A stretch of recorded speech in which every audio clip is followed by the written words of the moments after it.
So tactics to manage Fusarium. Fusarium was sort of the story of 2024, and Max already alluded to that. So I'm going to start with what is it? We're going to give you a little background before we start talking about managing, because what it is and how it infects the plant is important to how we manage it. And why is it making our life so darn difficult? It's not trying, it's just being an organism trying to live its life.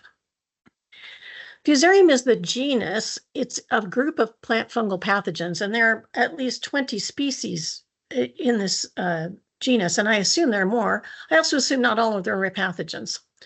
The one that is most prevalent in the upper Midwest is Fusarium graminearum, and that grain in the species name is that it affects a number of grains. It can cause corn stalk and ear rot, and we used to call that gibberella stalk rot. Gibberella and Fusarium are actually the same organism in different versions of their life cycle. And now plant pathologists no longer refer to gibberella as just all Fusarium graminearum. It causes head blight, and we're going to talk about that today, of wheat, barley, and oats. Also, it can of rye, although that is not common, but it can. It also can cause seedling blight of small grains.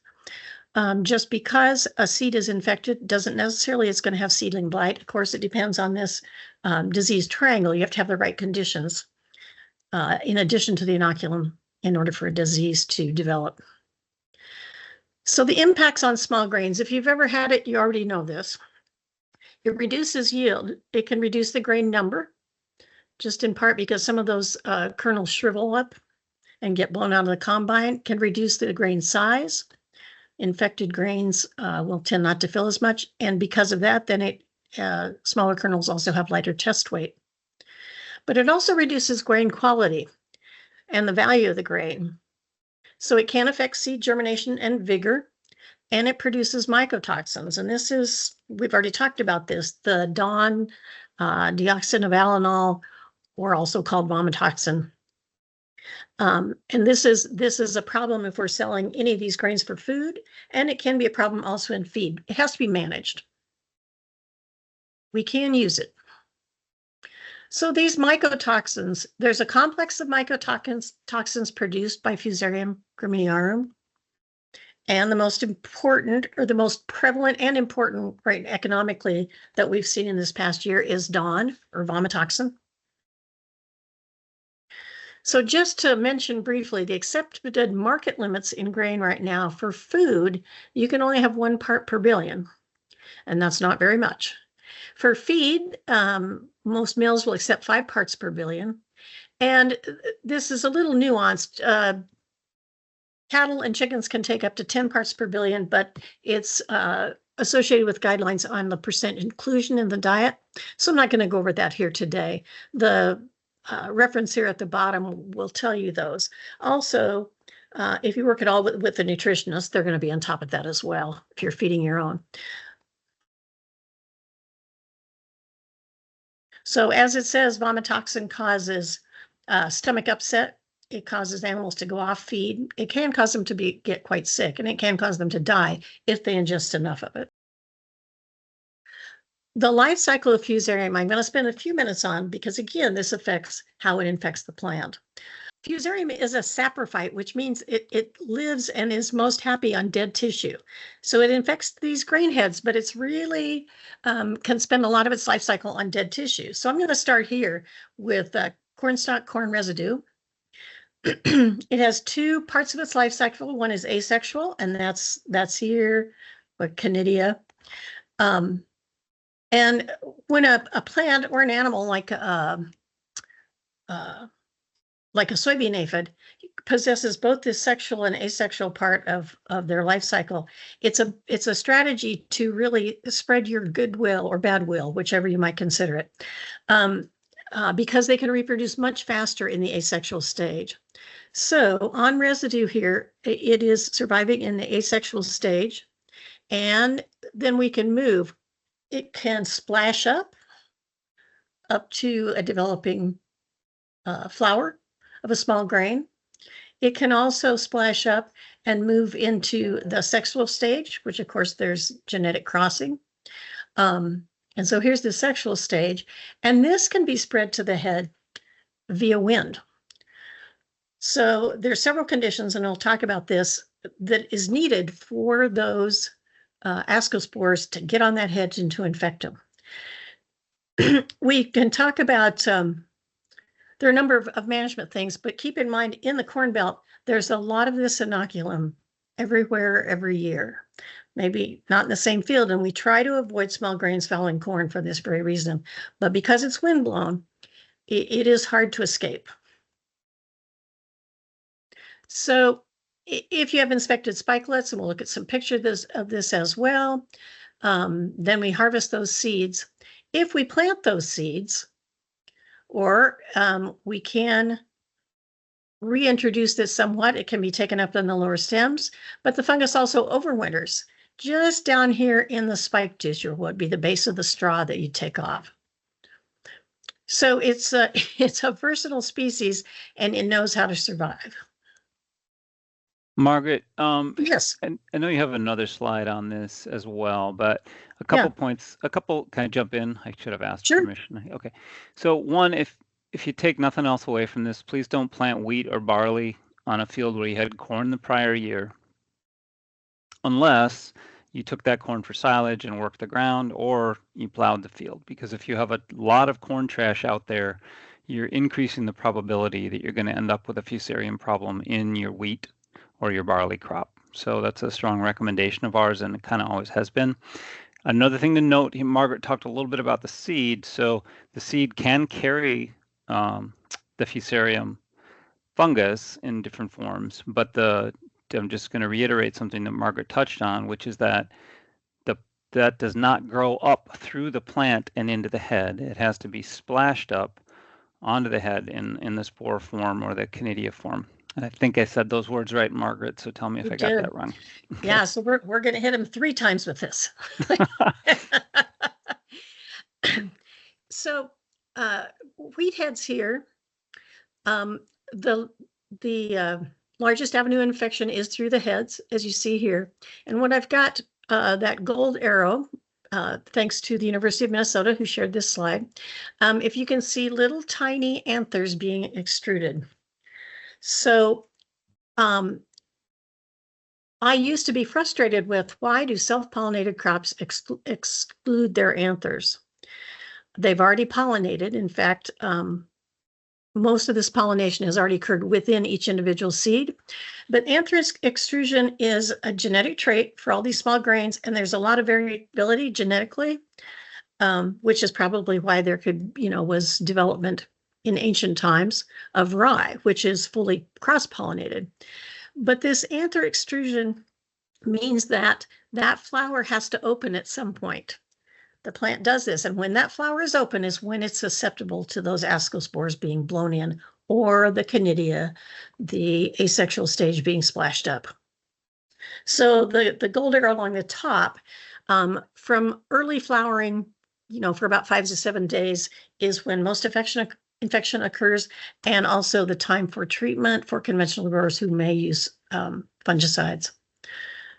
So it takes 2 to 3 days of rainfall and an 8-hour period on that plant of continued moist tissue for that spore to find a desirable place to land and start growing.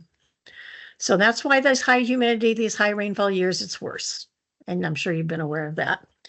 Barley here is a little different than wheat, but they're similar in that they're both spike seed heads. Barley actually pollinates itself more in this stage, as it's just coming out of the boot. Barley still extrudes its anthers and opens up that flower, and bingo, that's when the Fusarium can infect. So oats. So one of these small grains is not like the other when you look at its seed structure. This has a panicle seed head, so different than wheat and barley. And the saying for oats is you almost never have to worry about Fusarium. It's a fairly unusual problem, but almost is the key word, because 2024 was quite bad for oats. Oats don't extrude their anthers as much, so those flowers aren't open for very long periods, but that is one protection. That's one reason it's often protected. And again, the modern varieties have that characteristic more than older oat varieties do. But the Fusarium infection of oats, I mean, here's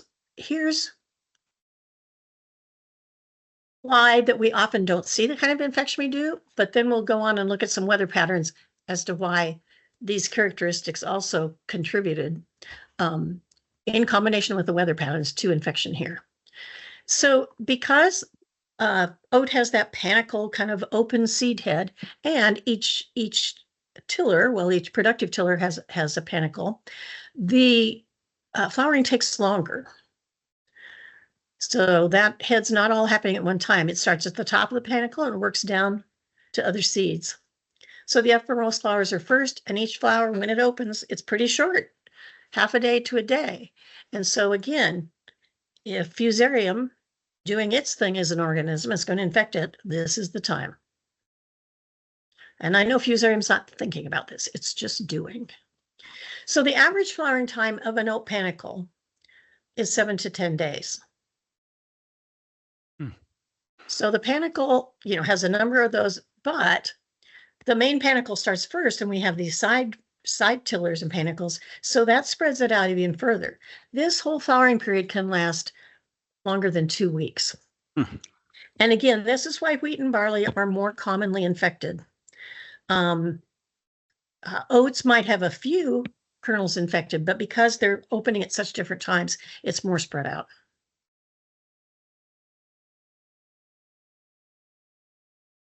So just a picture here of that infected panicle. And again, if you grew oats last year, you may well have seen this.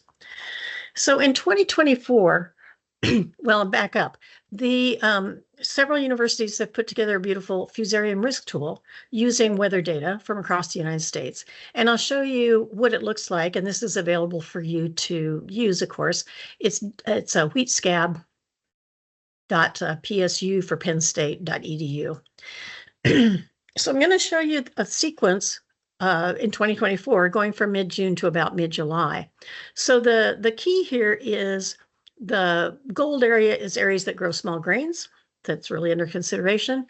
And the oranger and redder it gets means the climatic conditions, more rainfall, higher humidity, were present and making this, so how prone might scab be during this time period. This tool, I looked at one day for June 19th, and I'm going to go on subsequent Wednesdays, but you can also look at a thing that tells you what's the 2-day forecast, what's the 4-day forecast, and what's the 6-day forecast, as you're looking again, if you're planning any kind of intervention for control. So just going to go a week out, and you can see how this pattern changed. From June 26th, we started seeing tremendous conditions in the upper Midwest for scab infection, and it got worse. Now, a lot of our wheats, one reason rye does not get scab very often, it's so early blooming. So rye is often blooming the first week of June, let's say in southern Minnesota. But these others are blooming later, usually through the month of June. If they're later planted, it can be into July.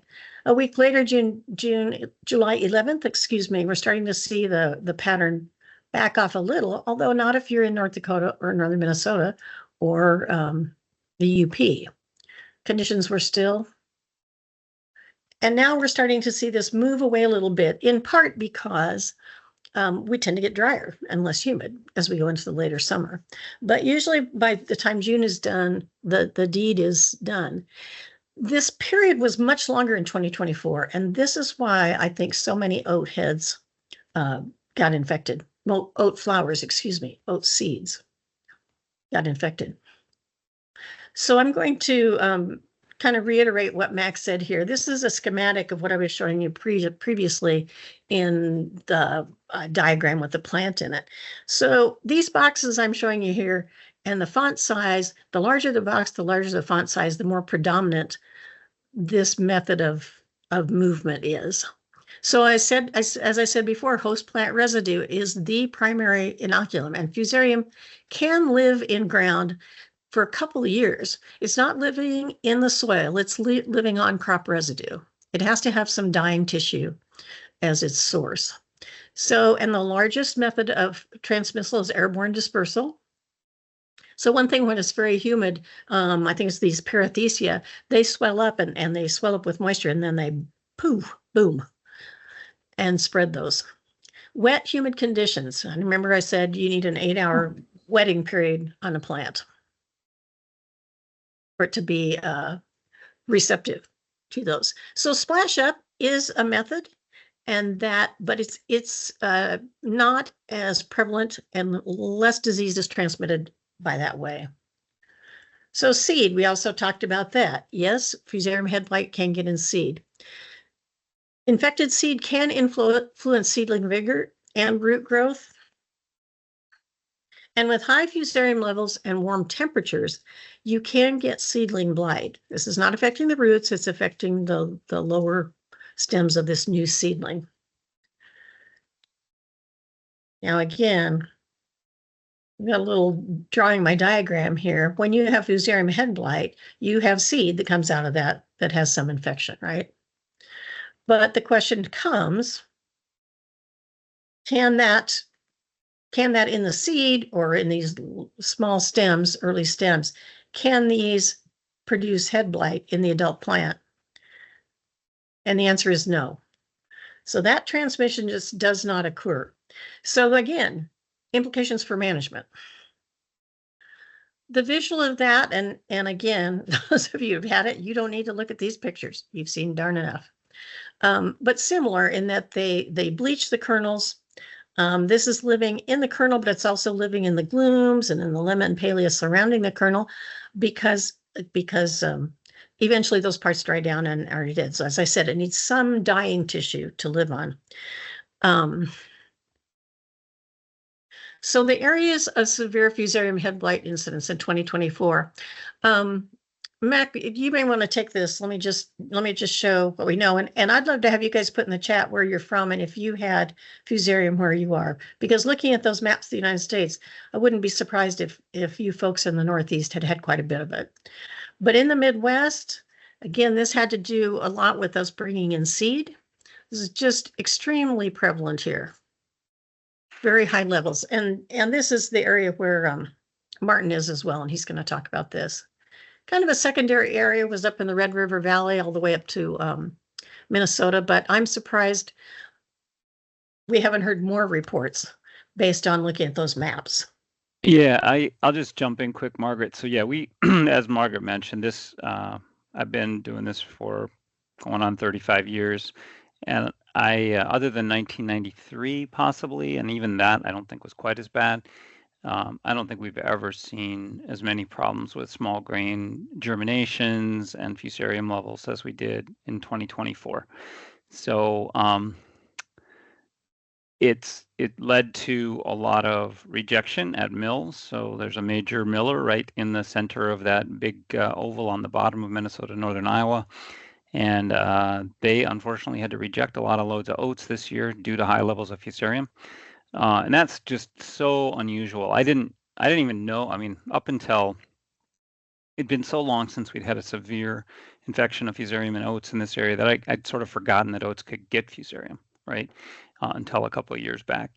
And 2024 was just a really unusual year. So all that to say, if you don't take anything else away from this presentation, please test your grain if you're going to feed it to animals. Please test it for vomitoxin, and that includes if it's oats, if it's wheat, if it's barley, or if it's rye. And then also some of the management considerations Margaret's going to talk about later. Please take those seriously because it's no fun to have a serious scab problem in your grain. One other little side note, it affected, and this is also, as Margaret mentioned, very unusual for Fusarium to affect rye. I could not find organic rye in southern Minnesota, northern Iowa that had a decent germination that was grown in 2024. I had to go all the way to Ohio before I finally found some. And if Bridget is on this call, thank you, Bridget, because I finally did, with Bridget's help, find some in Ohio that had a good germination. But that's how big an area was affected this year. It's a little bigger than we're showing. So that's probably enough on this. Well, yeah, sad to say some of that rye was from our farm. Yeah. Mac, I'll let you take it here and you just tell me when you want to advance the slides. Oh, yeah, we'll go through these quickly so that we give Martin time. This is just a nice photo of some real scabby seed. If you got a lot of white seeds and it looks kind of mealy and fluffy, you know you're in trouble. What you can't really see here, unless you have better eyes than I do, is pink. In a very scabby seed lot, some of the seed will show a pinkish cast, and that's a bad sign. So this is, I think, probably, frankly, came off the high side of a gravity table, but we'll get to that in a second. Yeah, so all the small grain that we get, we do, when we can, we do pre-germs. Sometimes for winter grains, that's a challenge because people want to plant their winter barley about the same time that we're harvesting winter barley. So we sometimes have to wait until we get it cleaned and in a bag before we get a germ test. We will not ship the seed without a germ test. So whether we get a pre-germ or not, we're always checking final samples. And then we, when we can tell due to test weight and sometimes pink kernels and other things that we have a lot that's challenging, even if we can't pre-germ it, we're going to clean it really, really hard. We're going to talk more about that in a second. So in our setup, I mean, there's all kinds of different cleaning or seed cleaning setups. For our small grains, what we generally do is we run it first through a debearder to clip the ends of to clip the awns off and to clip sometimes the seeds are all connected. So it goes through a debearder, then it goes through a multi-stage fanning mill. We use a Westrip, but there's all kinds of good fanning mills out there. We often use a length grader. There's different kinds of length graders as well. We use an indent cylinder, which separates short and broken kernels and also takes out other contaminants. And then the most important thing for seed that you suspect to have a Fusarium problem is to run it over a gravity table. And I think Margaret might have a picture of a gravity table. And the reason the gravity table is so important is it's as the name implies, it separates seed based on its specific gravity, which is another way of saying test weight. And so you can separate out all the light kernels and the fluffy stuff from the nice heavy kernels. And the heavy kernels are in general going to have less infection from Fusarium. So I don't know, Margaret, if you have a picture of gravity or not. I do. All right. So nothing magic about a gravity table. It just shakes and blows air through the seed and kind of unexpectedly, it's actually like if you ever played what's that air hockey game that people used to play in the 70s and 80s? It's sort of like that. It's a table that has air. That is a screen and has air blowing up through it, and then the whole table shakes. And sort of counterintuitively, the heavy seed actually goes to the high side of the table, and the light seed goes to the low side of the table. And in this separation, you can make a really big difference in seed germination and quality, especially for scabby lots of wheat, barley, oats. So Mac, what kind of cleanouts when you were done? Oh, for this year, yeah, we had cleanouts over 30% this year on some lots. I think even higher. If Ryan Anderson was on the call, he'd tell you there might have been some that was even higher than that. But typically, we look for cleanouts in small grains to be between 6 and 12%. But this year we had lots that were 18 to 25 and some over 30. Thank you. This slide is just to show 3 lots. All the seed you're looking at here, each of those lots has some Fusarium on it. It just does. And as Margaret pointed out, that doesn't mean that the crop that is planted is going to have Fusarium, right? Because it takes the spores getting up into the seed head because the disease cannot grow up through the plant. However, my point in showing this is simply you're not visually able to see Fusarium infected grain. If it's been cleaned hard and carefully, you're not going to be able to see it on the seed. And I think the next slide tells that story a little bit. Yeah, and this concerns me when farmers are saving their own seed in a high Fusarium year. It might look fine.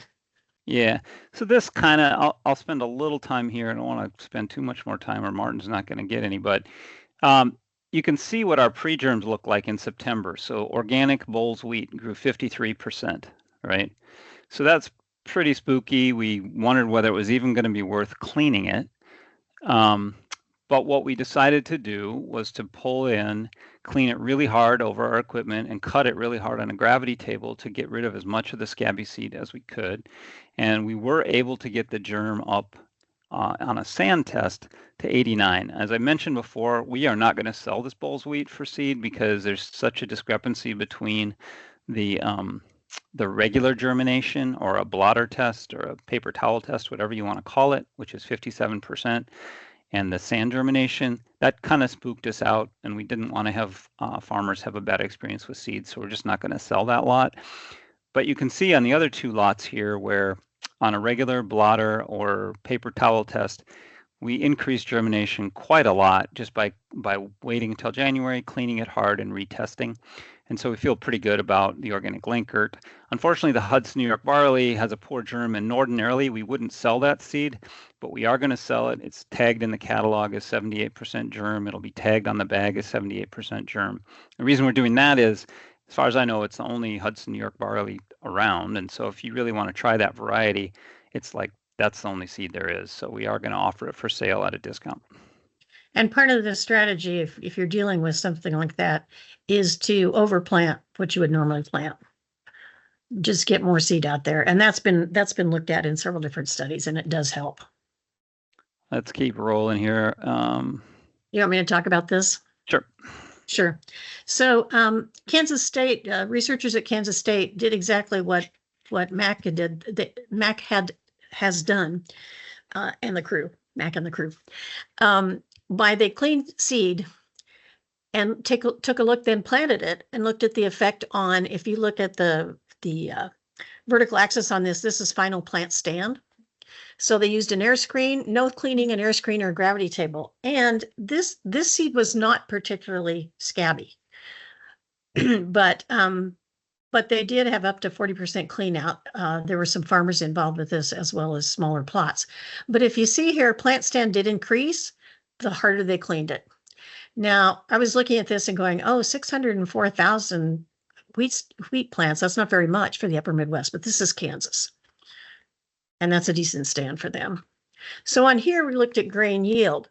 So here's what's been seen with this. You can improve the plant stand, but it doesn't always improve the grain yield.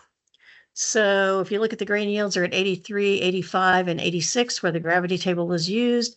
These A, B, and A up here indicate these two are not different from one another. 1 bushel, not statistically different. So definitely positive. They expected to see a higher differential if it had been terribly scabby seed, but it's kind of nice to see someone has put this to the test in the field. So Martin and I talked about this, just go back, that when you have infected grain, there are some things you can do. And Martin's going to talk about this with oats. He's going to talk about some of the combine settings. But the testing for Dawn is important. And we talked about that last summer. We had put out some information. The post-harvest further cleaning, Mac already talked about. And eventually, if you have a better seed lot, of course, you can dilute that. And of course, that's what some processors are doing. Just a few management things. And Martin, I'm going to turn it over to you and let you talk about your experience. Okay, so I guess I'm going to just throw in the personal story here. It's my son and I, and fifth and sixth generation farmers there. I came from conventional agriculture and really started converting after 2013 and got interested in finding a third crop to introduce. And as my dad and uncles retired, I noticed other benefits to growing a third crop than what I anticipated, such as breaking the workload. And as I was doing this, a couple other neighbors and I were making these same changes to our farms at the same time, and we would be the co-founders of the Oat Mafia. And there's nothing nefarious about the Oat Mafia. It kind of comes out of my groundwater work. And there was the Karst Mafia in Minnesota. It was the group of scientists and hydrologists that worked in Karst, and they welcomed me in because of the work I was doing on land use and how it relates to groundwater. So it was just kind of natural that I called it the oat mafia after hearing this of the karst mafia. And once the commissioner of ag and the governor caught on to our little group that touts, 70 farmers, 600,000 bushels, like, well, this better stick. And it did. So like seeing my son out in the oat field, be careful because they go like this to much older very quickly, got me hooked on growing oats and seeing how green and lush the farm was so early.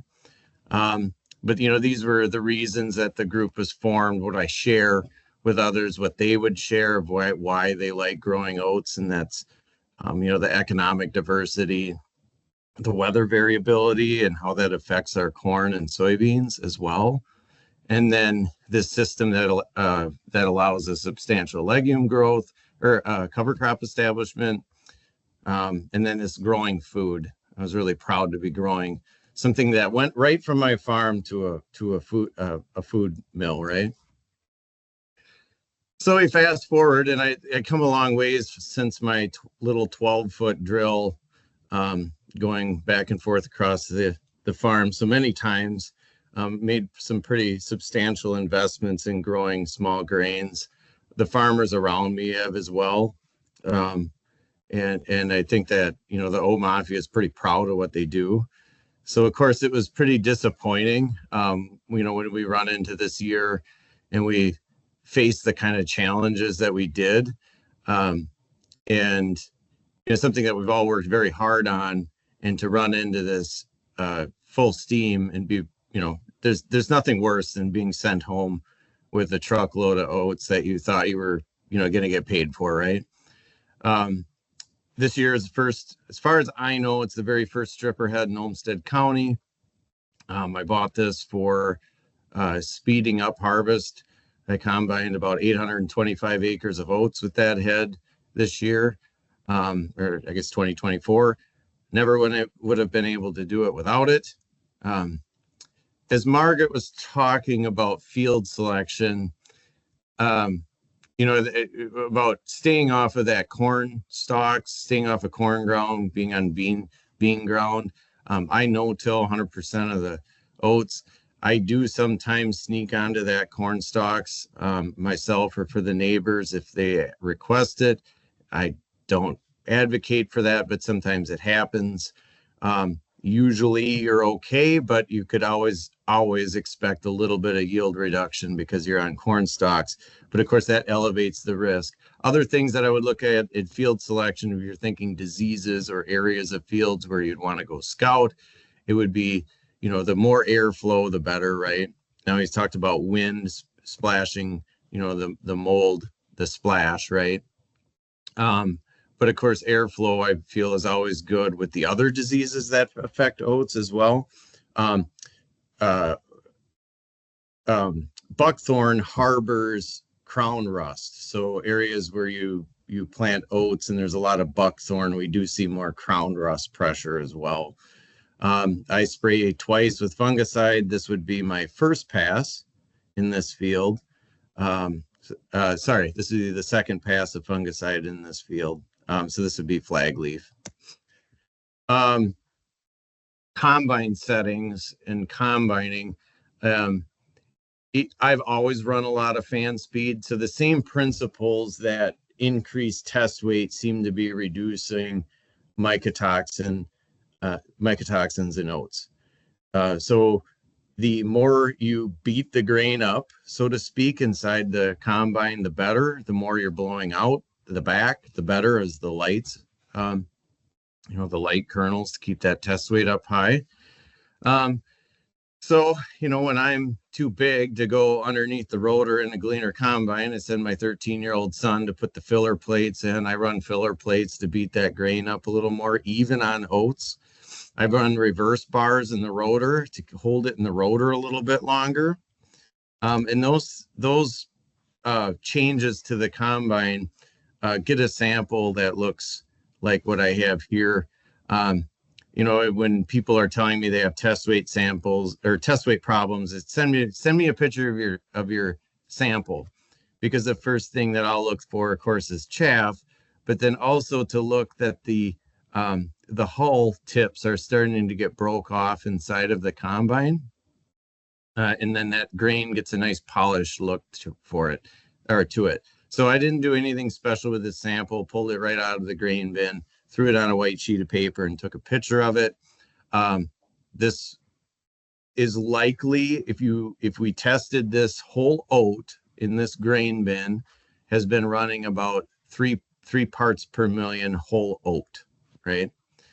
So I could speculate and see what the problem kernels are in there, but we aren't really certain because you can't see it very well. Even in Yoakum's workshop and looking through a microscope, it was really hard to spot. I'd argue that you couldn't. But again, sticking with these principles that polish the grain, break the tips off, and make the grain heavier will be the same principles that raise test weight and reduce mycotoxin concentrations in the oats. This style grain vac, there's AGI now, but AGI bought REM, but I call them barrel style or auger style grain vacs, work much better than the airlock style grain vacs, like a hand layer. And I took this from a video, so it's a little blurry, but you can see the exhaust from that grain vac exhausting that dust, some chaff.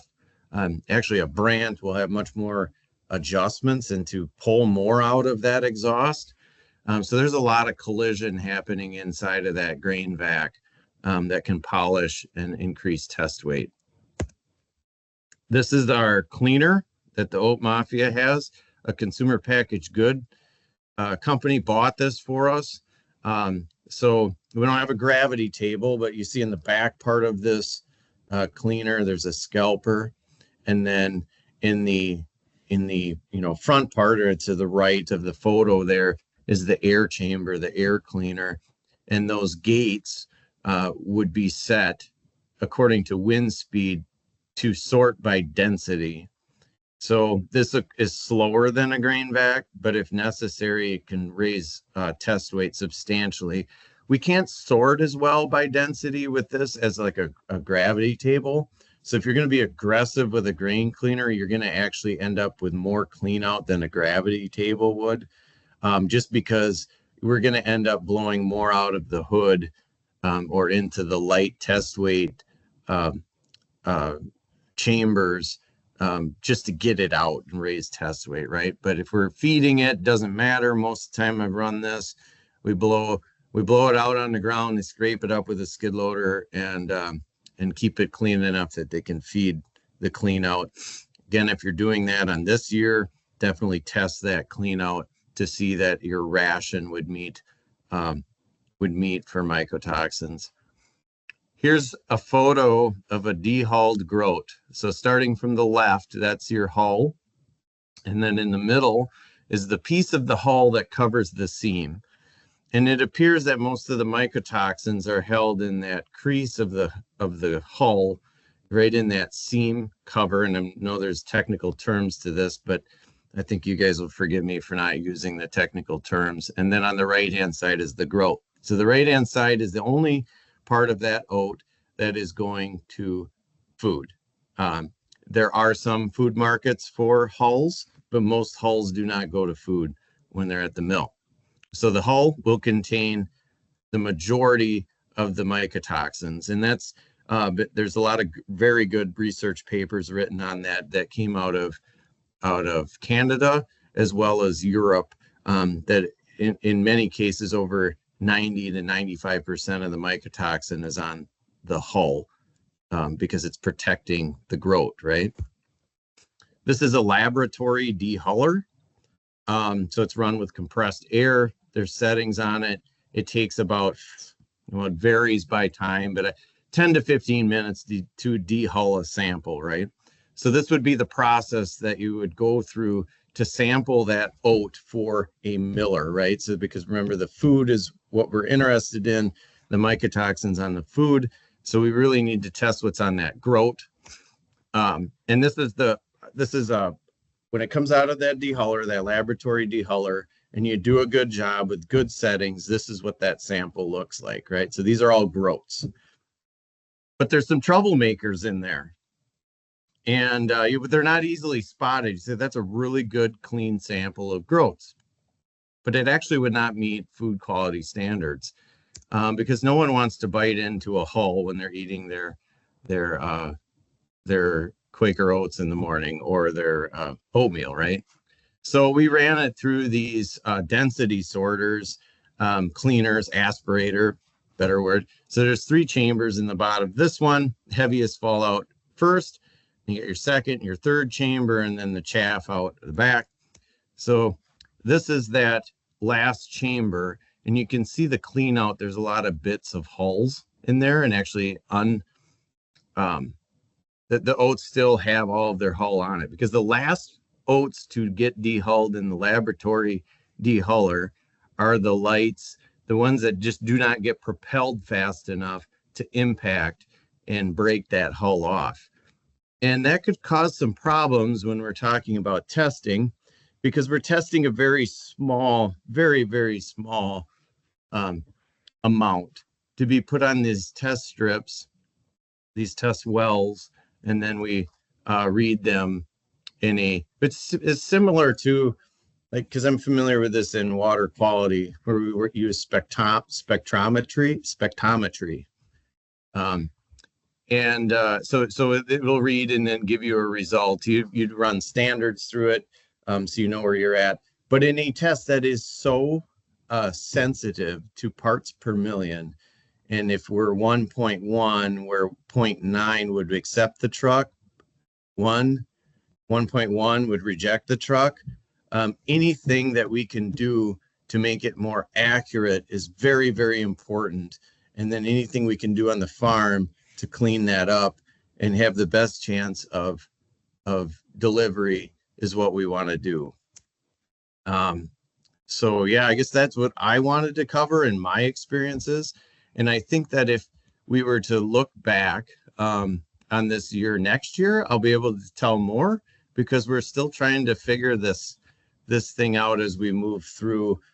We still have some oats to deliver, but we've moved about 300,000 now of the approximately 600,000.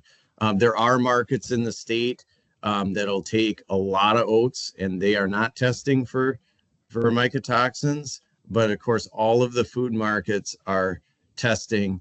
And of course, we are learning more about that testing procedure, because to my knowledge, there has not been this extent of testing that had to be done in the food realm at mills. So there's a learning curve there for everyone and where the problem exists. So, Martin, I'd like to share just one more slide, and then we'll open it up to questions. We knew we were going to run a little over, and we've accommodated that. So please ask questions if you have them. But my last slide here is just, what are these management things to avoid the same thing in 2025? Now, we're not in control of the weather, and it could play a bad trick on us again. But here's what we can do. We've already talked about rotation, right? This stuff is living on other grains. And this is a big problem in Kansas because they grow wheat after wheat after wheat. But we have soybeans certainly to be able to break this pattern. So yeah, ideally, besides small grain, avoiding the Fusarium, small grains always do better following soybeans than corn. The soils warm up better without all that heavy residue. There's no nitrogen tie-up. So small grains always do better following soybeans. And we already talked about this. If you're taking corn silage, okay. If not, you need to do something with that residue. And I hate this recommendation, because one of the recommendations is to plow or deep till. And it's not just deep till. It's not just like running a high-speed disc deep. It's like you got to bury it. Select resistant cultivars. You'll see these ratings on the varieties we carry. For Fusarium, you'll never come across a variety that says highly resistant. It just doesn't exist, because it's a very multi-gene and multifaceted disease. So be looking for, good resistance. Selecting taller varieties, this protects against this splash up. I wonder how effective this is because the main method of transfer is airborne, but this is one thing that's recommended. Increase the seeding rate I talked about. If your seed's a little lower in germ and it might be a little less vigorous, I would up the seeding rate by about 10%. So for conventional growers, fungicide treated seed is widely used again in the wheat belts, and we do not treat our seed. There are, on-farm type applicators you can treat as it goes into the drill, just like you might do an inoculant.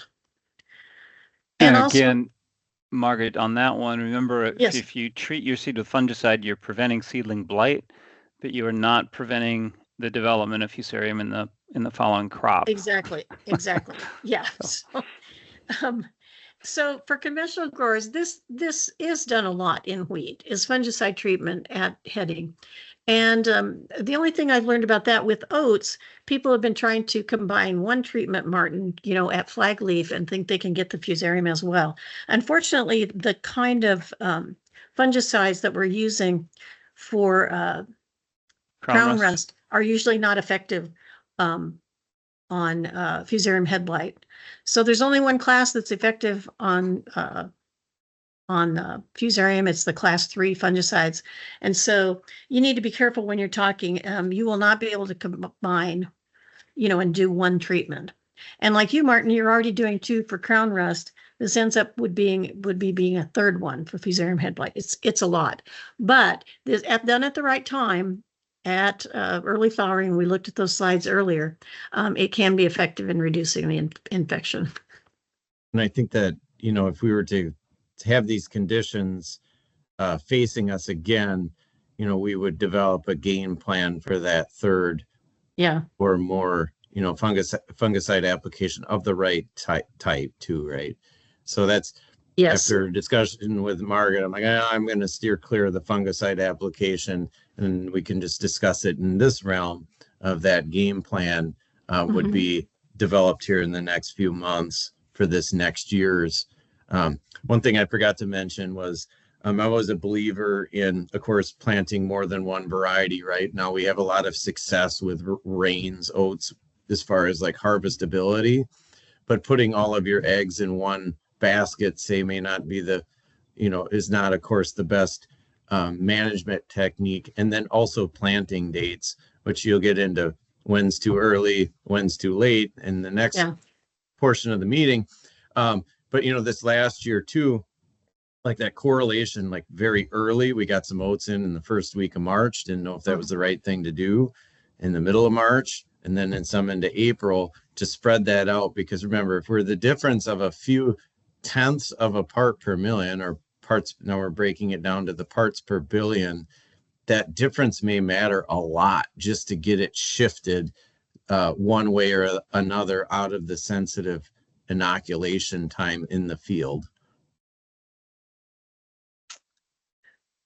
Martin, thanks so much. I just put this up on the screen. If you want to go look at recommended fungicides, you can find them here. And I really like your idea of spreading out the varieties as well as your seeding time. The other thing we can do is watch that Fusarium risk management tool and just watch what we see what's going on. We all knew it was raining a lot, last early summer, and nobody was very happy about it. And organic growers were very unhappy about it. But that's another thing to watch to help give you an indication whether you might need to make an intervention. Hey, Martin, thanks so much for sharing your knowledge today. Really appreciate it. Really practical stuff. There is a question, which I know we're a little over time and we aren't going to be able to give a long, extensive answer, but I think it's a good question from Bob, who says, what is the best choice for a fall planted cover crop on bean ground to be planted to oats for grain the following spring? And that's a great question because, of course, winter rye is the most commonly used cover crop, but that's not a very good cover crop where you're going to plant oats the next spring, because you sure don't want any volunteer winter rye in your oat crop. And so, yeah, that's a good question, Bob. I don't know if Margaret has like a quick answer? Because we should be going to the next speaker. Yeah, I mean, you could try putting some brassicas out there that are going to winter kill for you. They're not Camelina. Yeah, Camelina. They're not a host of any of this, so that's a good choice. I actually don't worry about putting oats before oats as a cover crop, because remember, the stuff is overwintering on dead tissue. So if you're planting new oats and then you're going to terminate those oats and plant an oat crop, Fusarium would not be an issue. Good. We should. I've tried and Bob, brassicas. It works good. Just to Okay. throw it out there. And by the Martin, time I'm I sorry. combined the oats, the turnips were so big that deer were eating them the next day. So Yeah. it worked. Yeah. And I don't think it was yield limiting on the oats. Okay, cool. Good question. And if Bob, if you have more questions, give us a call on that one, because it's a great cover cropping question, because there's lots of interaction there. Thanks, and thank you, Martin. And Margaret, thank you so much for putting that presentation together. I didn't give you enough credit for all the work that you did on that, so thank you so much. You're welcome.